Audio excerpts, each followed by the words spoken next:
The Scandalous and Shocking Life of David Dinkins, 10 Astonishing Facts. David Dinkins, New York City's first African-American mayor, was a figure of both inspiration and controversy.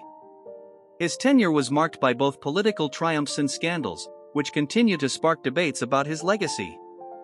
This video delves into 10 shocking, scandalous, and intriguing facts about Dinkins, from his personal life to his time in office. Fact number 1. A humble beginning with great aspirations. David Norman Dinkins was born on July 10, 1927, in Trenton, New Jersey, into a working-class African-American family. His parents, Sarah Sally Lucy and William Harvey Dinkins, divorced when he was young. This resulted in Dinkins being raised by his mother and his grandmother, who instilled in him values of perseverance and hard work. His childhood was shaped by the racial challenges of the time, and despite growing up in a segregated society, Dinkins excelled academically. After graduating from Trenton Central High School, he was accepted into Howard University.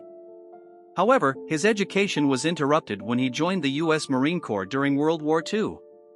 Dinkins became one of the first black Marines, though his duties were limited due to the racial segregation within the military. After the war, he returned to Howard University under the GI Bill and earned a degree in mathematics in 1950.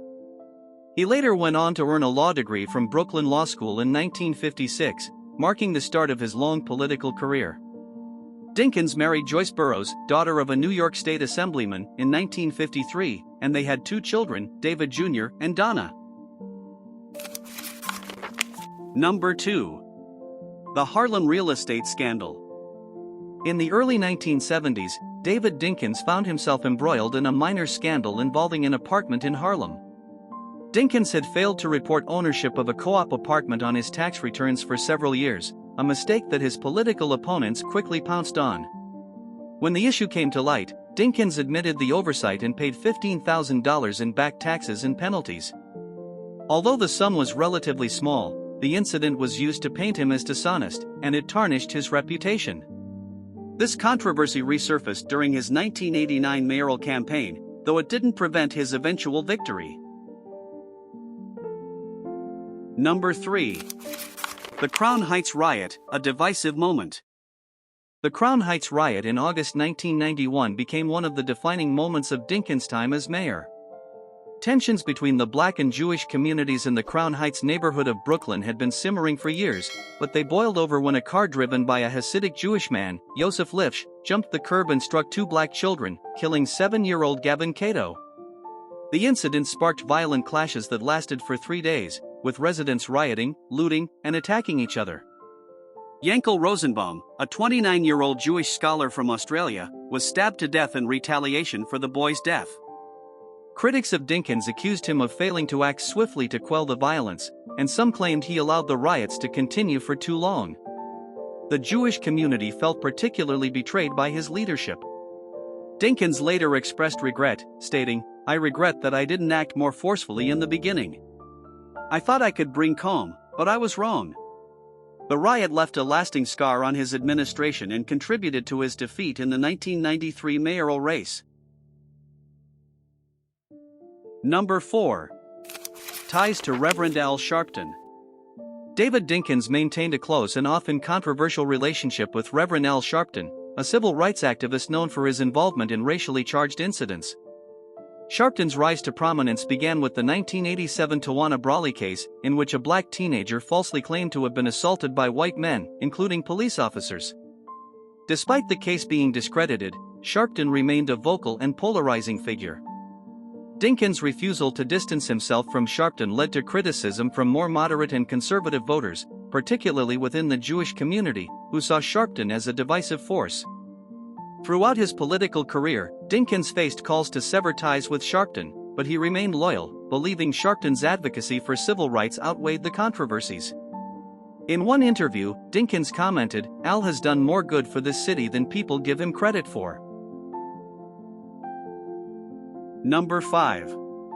A debated role in New York's crime reduction. David Dinkins frequently defended his role in reducing crime in New York City during the early 1990s, though much of the credit went to his successor, Rudy Giuliani. Dinkins' administration implemented the Safe Streets, Safe City program, which added 6,000 police officers to the NYPD through a $1.8 billion budget increase, funded by a tax surcharge. The program aimed to increase police presence in high-crime areas and improve community policing. While crime did begin to decline during Dinkins' term, his opponents argued that the true impact of the program only became visible during Giuliani's administration. In his memoir, Dinkins wrote, "The seeds of crime reduction were planted during my time. I laid the foundation, others just took the credit." The debate over his role in reducing crime remains a key point of contention in evaluations of his legacy. Number 6. The Scandal of the Tennis Association. David Dinkins was a lifelong tennis enthusiast and frequently attended matches at the U.S. Open. After his mayoral career, he was appointed to the board of the United States Tennis Association, USTA, where he played a key role in expanding the National Tennis Center in Queens. The project, which included the construction of Arthur Ashe Stadium, drew criticism from some who believed Dinkins was using his political connections to benefit his personal interests. The expansion, which cost over $250 million, was seen by critics as an example of misplaced priorities. However, Dinkins defended the project, arguing that it would bring significant economic benefits to New York City through tourism and international attention. "Tennis is not just a sport, it's an engine for economic growth in this city," Dinkins remarked. Number 7. The Two Cities Controversy. Throughout his campaign and mayoral term, Dinkins frequently used the phrase two cities to describe New York's extreme economic inequality, noting the vast disparity between its wealthy residents and those living in poverty. This rhetoric garnered support from progressive groups and African American voters, but it also led to accusations that Dinkins was stoking racial and class divisions. Critics argued that by focusing on inequality, Dinkins risked alienating the city's middle class and business community, a challenge he faced throughout his time in office. His successor, Bill de Blasio, would later echo similar themes during his own mayoral campaigns. Number 8. The Police Riot of 1992. In one of the most shocking events of Dinkins' time as mayor, thousands of off-duty police officers staged a violent protest at City Hall in 1992.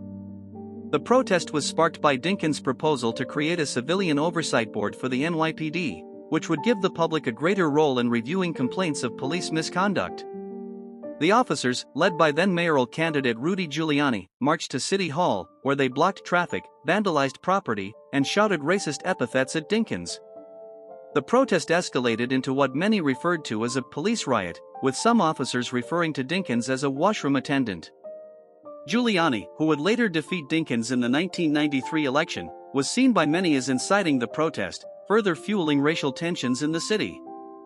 The incident was a significant blow to Dinkins' administration, exposing the deep divisions between the mayor and the city's police force. Number 9. The defeat by Giuliani, a campaign shrouded in controversy. David Dinkins' 1993 re-election campaign was marked by deep racial and political divisions. After the Crown Heights riot, many Jewish voters shifted their support to Rudy Giuliani, believing Dinkins had failed to protect their community during the unrest. Giuliani's campaign focused on law and order, positioning himself as the candidate who could bring safety and stability to a city he described as spiraling out of control. The election was one of the closest in New York City's history, with Giuliani winning by a margin of just 53,000 votes out of over 2 million cast.